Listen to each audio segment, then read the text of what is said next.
कि कोई दीवाना कहता है, कोई पागल समझता है, मगर धरती की बेचैनी को बस बादल समझता है।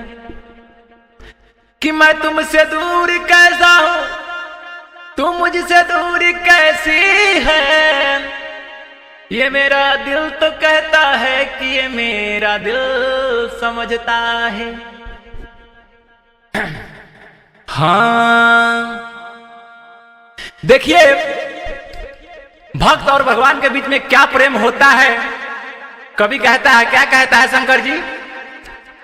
हाँ, कि प्रेम चिन्हला नया आदमी कवन जात है, कि प्रेम चिन्हला नया आदमी कवन जात है, कि प्रेम नाचने के निराउट अरे जुठ भात है, कि प्रेम चिन्हला नया आदमी कवन जात है, कि प्रेम प्रभु जी के सबरी से साचा रहे, अरे उहे फेंके बैर जवन काचा रहे।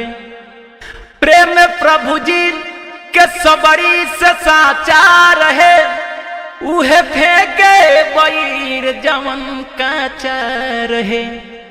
त प्रेम दुनिया में अमृत के बरसात है, कि प्रेम नाचने की निराउट अरे जुठ भात है, प्रेम चिन्हला नया आदमी कवन जात है, कि प्रेम साबित करेला बिसपियली मीरा, राधा कान्हा के प्यार में तो सोहली पीरा।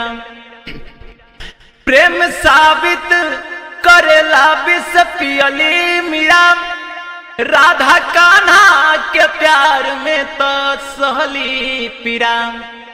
त प्रेम में घटी त रंजाए बुझी है जरूर घात है, कि प्रेम में घटी त शंकर बुझी है कवनो घात है, कि प्रेम नाचने के निराउट अरे जुठ भात है, प्रेम चिन्हला नया आदमी कवन जात है, कि प्रेम चिन्हला नया आदमी कवन जात है।